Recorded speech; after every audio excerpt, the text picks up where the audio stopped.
महाशिवरात्रीचा उपवास तुम्हीही करता का? आध्यात्मिक, वैज्ञानिक आणि आरोग्यद अशा महाशिवरात्रीच्या उपवासामागचं गूढ काय आहे? हा उपवास कोणत्या प्रकारे करावा? पूर्ण उपवास करावा की फलाहार की दुधाहार? उपवासाच्या काळात कोणत्या गोष्टी खाव्यात आणि कोणत्या टाळाव्यात? गर्भवती स्त्रियांनी महाशिवरात्रीचा उपवास करावा का? जर करायचा असेल तर कोणती काळजी घ्यावी? शिवपूजेनंतर उपवास कधी आणि कसा सोडावा? आता ज्यांना उपवासच करायचा नसेल तर काय करावं?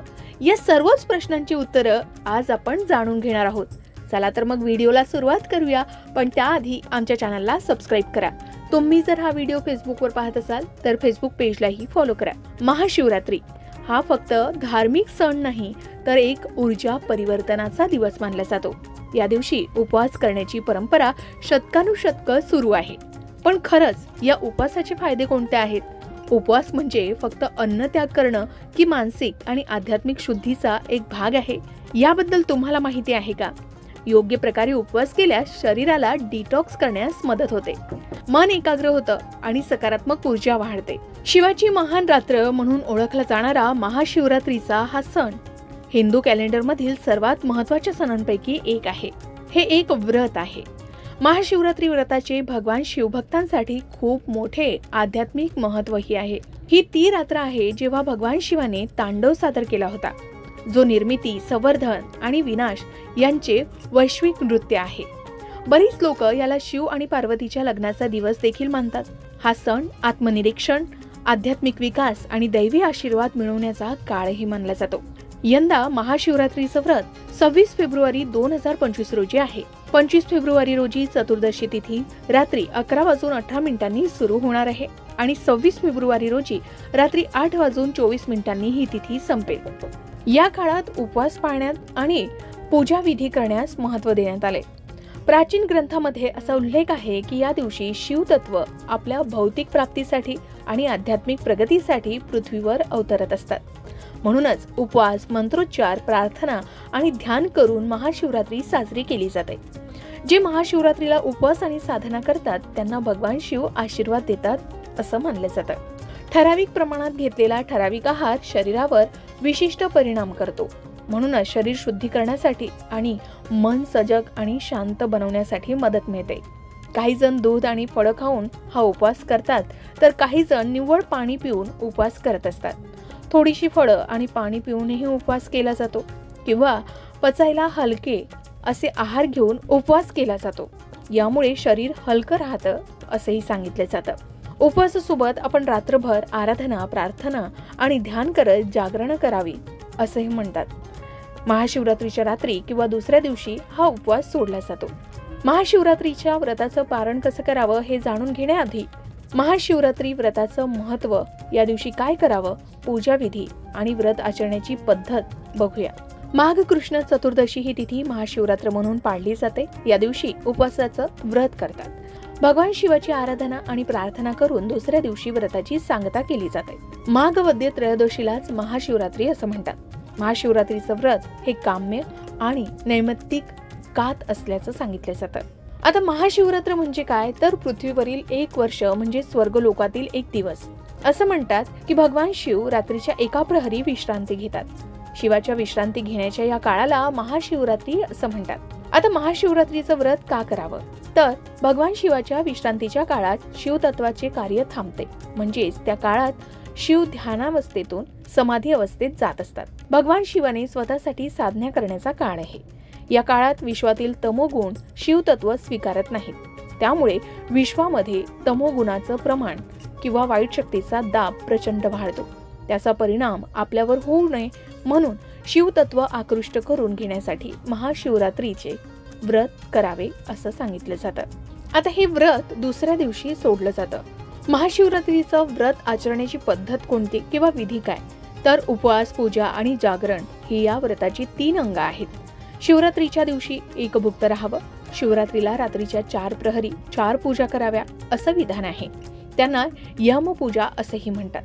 प्रत्येक यमपूजेत देवाला अभ्यंग स्नान घालून अनुलेपन करावं. शिवतत्व आकृष्ट करणारा बेल, पांढरे फुलं आणि रुद्राक्षाच्या माळा शिवपिंडीवर व्हाव्यात. धोत्र आणि आंबा यांची पत्रेही या पूजेमध्ये वाहतात. तांदुळाच्या पिठाचे 26 दिवे करून त्यांनी शिवलिंगाला ओवाळलं जातं. पूजेच्या शेवटी 108 दिवे दान करावेत. प्रत्येक पूजेचे मंत्र वेगवेगळे असतात. त्यांनी अर्घ्य द्यावं. शिवस्मरणात जागरण करावी. पहाटे स्नान करून पुन्हा पूजा करावी आणि नंतर व्रत पारण करावं. उपवास हा महाशिवरात्री उत्सवाचा एक अविभाज्य भाग आहे. या पवित्र प्रथेचं योग्य पालन करण्यासाठी काही नियमही आहेत. महाशिवरात्रीच्या वेळी प्रामुख्यानं 2 प्रकारचे उपवास केले जातात. एक तर निर्जला व्रत आणि दुसरा फलाहार व्रत. निर्जला व्रत हा एक कडक उपवास आहे, ज्यामध्ये भाविक 24 तास कोणतंही अन्न किंवा पाणी सेवन करत नाही. फलाहार या प्रकारामध्ये भाविक फळं, दूध आणि विशिष्ट उपवासाचे पदार्थ खाऊ शकतात. आपल्या शारीरिक क्षमतेनुसार आणि आध्यात्मिक ध्येयांशी जुळणारा आपण प्रकार निवडावा असं सांगितलं जातं. जर आपण फलाहार उपवास निवडत असाल तर आपण सुकामेवा, दूध आणि दुग्धजन्य पदार्थ, साबुदाणा, बटाट्याचे पदार्थ, संदैव मीठ, ताजी फळं याचा समावेश करावा. उपवासाच्या नियमांचं पालन करताना हे पदार्थ आवश्यक पोषक तत्व प्रदान करतात असं सांगितलं जातं. आता या उपवासामध्ये काय टाळावं तर धान्य, ज्यामध्ये गहू, तांदूळ इत्यादी, शेंगा, कांदा आणि लसूण, मीठ आणि मांसाहारी जेवण या पदार्थांपासून दूर राहिल्यानं उपवासाची शुद्धता राखण्यास मदत मिळते असंही म्हणतात. आता आपण मूलभूत गोष्टी समजून घेतल्यात. आता महाशिवरात्रीचं व्रत प्रभावीपणे कसं पाळायचं बघूया. उपवासाचा आपला हेतू निश्चित करावा. आपण उपवास का करत आहात आणि आध्यात्मिक दृष्ट्या आपल्याला काय साध्य करायचं आहे हे समजून घ्यावं. महाशिवरात्रीच्या आधीच्या दिवसामध्ये शरीराला तयार करण्यासाठी हळूहळू आपलं अन्न सेवन कमी करावं. उपवासासाठी आवश्यक असलेल्या वस्तू आपण गोळा कराव्या. महाशिवरात्रीच्या दिवशी आणि रात्री विधी आणि प्रार्थना करावी. महाशिवरात्रीच्या दिवशी सकाळी स्नानादी झाल्यावर शक्य असल्यास शिवमंदिरात जावं. भगवान शिवाला बेलपत्र, फळं, फुलं अर्पण करावी. ओम नमः शिवाय या मंत्राचा जप करावा. भजन आणि कीर्तनात सहभागी व्हावं. जर आपण निर्जला उपवास करत नसाल तर पाण्याचं प्रमाण जास्त ठेवावं. पाणी, नारळ पाणी आणि दूध हे उत्तम पर्याय आहेत. पाण्याचे प्रमाण जास्त असणं अत्यंत आवश्यक आहे. विशेषतः जर तुम्ही उष्ण हवामानात उपवास करत असाल तर पाणी हमखास प्यावं. फलाहार उपवास करणाऱ्यांनी जाणीवपूर्वक खाण्याचा सराव करावा. दिवसभर ऊर्जेची पातळी राखण्यासाठी थोडं थोडं खावं. मात्र संपूर्ण लक्ष आध्यात्मिक वाढीवर असावं. आता महाशिवरात्रीला उपवास करण्याचे फायदे काय तर व्रत ही आंतरिक शुद्धीकरण आणि आध्यात्मिक संरचनेची संधी आहे. उपवास केल्यानं एकाग्रता आणि मानसिक स्पष्टता सुधारते. हे आपल्या पचनसंस्थेला विश्रांती देते, ज्यामुळे डिटॉक्सिफिकेशन मध्ये मदत मिळते. उपवास आत्मनियंत्रण आणि इच्छाशक्ती विकसित करतो. आता व्रत पारण कसं करावं म्हणजे उपवास कसा सोडावा तर दुसऱ्या दिवशी सूर्योदयानंतर उपवास सोडावा. हलक्या सहज पचणाऱ्या अन्नानं सुरुवात करावी. दुसऱ्या दिवशी हळूहळू नियमित जेवण सुरू करावं. उपवास पूर्ण केल्याबद्दल कृतज्ञता व्यक्त करावी.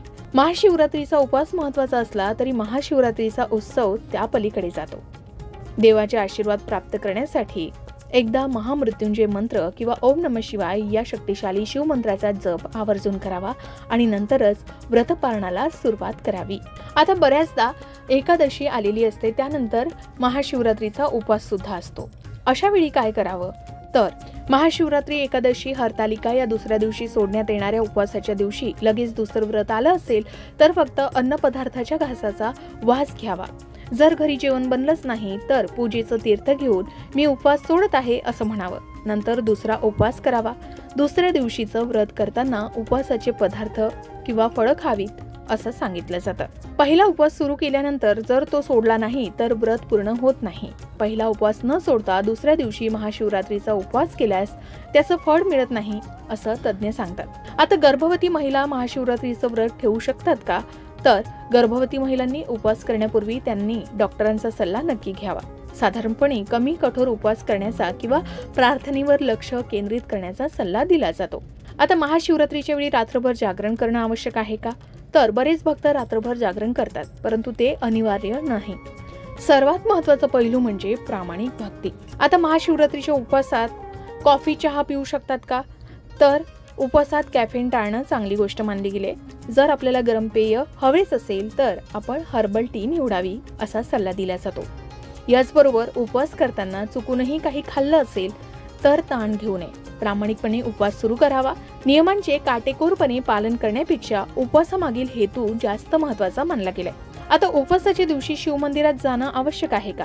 जर जवळपास शिवमंदिर नसेल आणि मंदिरात जाणं शक्य नसेल तर आपण घरच्या घरी शिवलिंगाचं पूजन करून प्रार्थना करू शकता, ध्यान करू शकता आणि जवळच भजन सत्रामध्ये सहभागी सुद्धा होऊ शकता। तर महाशिवरात्रीचं व्रत हे आध्यात्मिक विकास आणि भक्तीसाठी एक सुंदर संधी मानली गेली। उपवासाचे नियम समजून घेऊन आणि त्याचं पालन करून आपण ही भगवान शिवाशी असलेले आपले नाते अधिक दृढ करू शकता आणि आत्मशोधाच्या प्रवासाला सुरुवात करू शकता। उपवासाचं सार केवळ अन्न न घेण्यामध्येच नाही तर आपली चेतना उन्नत करण्यात आहे। या पवित्र दिवसाची तयारी करत असताना आपला उपवास परिपूर्ण हो आणि भगवान शिवाचे आशीर्वाद तुमच्या सोबत राहोत अशी कामना। शिवभक्तांनी कमेंटमध्ये हर हर महादेव लिहायला विसरू नका।